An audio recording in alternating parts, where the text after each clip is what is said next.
বন্ধুসকল, আজিৰ ভিডিঅ'টোত আমি আলোচনা কৰিম অইল ইণ্ডিয়া লিমিটেড দুলীয়াজানৰ ফালৰ পৰা মুকলি হোৱা 3টা জব ভেকেঞ্চি। প্ৰথমটোৰ পোষ্টটোৰ নাম আছে কণ্ট্ৰাকচুৱেল মেকানিকেল ছুপাৰভাইজাৰ। এটা পোষ্ট আছে, আপোনাক কোৱালিফিকেশ্যনটো লাগিব ক্লাছ 10 পাছ, তাৰপিছত passed 3 years diploma in mechanical engineering from government recognised institute. তাৰপিছত আছে 2 years minimum post qualification relevant work. ঠিক আছে, আপোনাৰ 2 বছৰৰ পোষ্ট কোৱালিফিকেশ্যন লাগিব, আপোনাৰ 18 বছৰৰ পৰা 45 বছৰৰ মাজত আপোনাৰ হ'লে হ'ব। আৰু ইয়াৰ কাৰণে ফিক্সড চেলাৰীটো আছে 24,960 আৰু 960 ৰুপিজ পাৰ ডে আপোনাৰ এডিশ্যনেল পাব। নেক্সট পোষ্টটোৰ নাম আছে কণ্ট্ৰাকচুৱেল ইনষ্ট্ৰুমেণ্টেশ্যন টেকনিচিয়ান। ইয়াৰ কাৰণে আকৌ আপোনাক ক্লাছ 10 পাছ হ'ব লাগিব, trade certificate in instrument mechanic trade from government recognised institute. Minimum এবছৰৰ আপোনাৰ পোষ্ট কোৱালিফিকেশ্যন এক্সপিৰিয়েঞ্চো থাকিব লাগিব। তাৰপিছত 18 বছৰৰ পৰা 30 বছৰৰ আপোনাৰ এজ ব্ৰেকেটটো থাকিব। আপোনাৰ কাৰণে চেলাৰীটো হ'ব 21,450 ৰুপিজ আৰু ইয়াৰ কাৰণে 825 ৰুপিজ পাৰ ডে এডিশ্যনেল আপুনি পাব। যিমান দিন আপুনি কাম কৰিব তাৰ কাৰণে এডিশ্যনেল পাই যাব সেই এমাউণ্টটো। তাৰপিছত 3 নম্বৰ পোষ্টটো আছে কণ্ট্ৰাকচুৱেল এছিষ্টেণ্ট ডিজেল মেকানিক। ইয়াৰ কাৰণে আকৌ ক্লাছ 10 পাছ হ'ব লাগিব আৰু trade certificate in diesel mechanic trade from government recognised institute.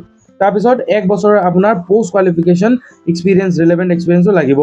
18 বছৰৰ পৰা আপুনি 30 বছৰৰ মাজত এপ্লাই কৰিবলৈ পাৰিব আৰু ইয়াৰ কাৰণে চেলাৰীটো হ'ব 21,450 ৰুপিজ প্লাছ আপোনাৰ পাৰ ডে আপুনি যিদিনাখন কাম কৰিব তাৰ কাৰণে আপুনি 825 ৰুপিজ পাব।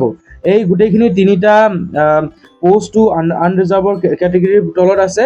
চিলেকশ্যনৰ প্ৰক্ৰিয়াত আপোনাৰ ৱাক ইন ইণ্টাৰভিউ হ'ব। ৱাক ইন ইণ্টাৰভিউ টোটেল 100 মাৰ্কছৰ থাকিব। আপোনাক মিনিমাম 50 মাৰ্কছ পাব লাগিব কোৱালিফাই কৰিবলৈ কাৰণে আৰু কেণ্ডিডেটৰ লিষ্টত আহিবলৈ কাৰণে। সকলো পোষ্ট কণ্ট্ৰাকচুৱেল মেকানিকেল ছুপাৰভাইজাৰ, কণ্ট্ৰাকচুৱেল ইনষ্ট্ৰুমেণ্টেশ্যন টেকনিচিয়ান আৰু কণ্ট্ৰাকচুৱেল এছিষ্টেণ্ট ডিজেল মেকানিকৰ কাৰণে ৱাক ইন ইণ্টাৰভিউৰ ডেটটো আছে 26 আগষ্ট 2026। সময়টো আপোনাৰ আছে ৰেজিষ্ট্ৰেশ্যনৰ কাৰণে 7টা বজাৰ পৰা ৰাতিপুৱা আৰু 9টা বজালৈকে ৰেজিষ্ট্ৰেশ্যনটো হ'ব। তাৰপিছত ইণ্টাৰভিউ হ'ব আপোনালোকৰ। ঠিক আছে, ইয়াৰ ভেন্যুটো আছে Duliajan club oil India limited Duliajan. মনত থ'ব, ৱাক ইন ইণ্টাৰভিউৰ দিনাখন আপোনাক অৰিজিনেল ডকুমেণ্টছ গোটেইখিনি লৈ যাব লাগিব। তাৰে লগতে সেল্ফ এটেষ্টেড কপিজ লাগিব অৰিজিনেল ডকুমেণ্টছৰ। আপোনাৰ বায়'ডাটা এটা ফৰ্ম লাগিব, যোনটো এইটো নটিফিকেশ্যনৰ লাষ্টত বায়'ডাটা এটা ফৰ্ম আছে, সেইটো বায়'ডাটা আপোনাক ফিল কৰি যাব লাগিব। এইটো হৈছে আপোনাৰ এইটো বায়'ডাটাটো আপুনি ফিল কৰি যাব লাগে। যি ইনষ্ট্ৰাকশ্যন ইয়াত দিয়া আছে 3x3 চেণ্টিমিটাৰৰ এইটো ফটো লাগিব ইয়াত, পাছপৰ্ট কালাৰ, তাৰপিছত আপোনাৰ নাম ব্লক লেটাৰত গোটেইখিনি ডিটেইলছো আপুনি লিখি কিনে যাব পাৰিব।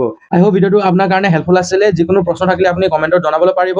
এনেধৰণৰ আপডেটছ টাইমলি পাই থাকিবলৈ কাৰণে চেনেলটো ছাবস্ক্ৰাইব কৰিবলৈ নাপাহৰিব। থেংক ইউ ফৰ ৱাচিং। জয় অসম।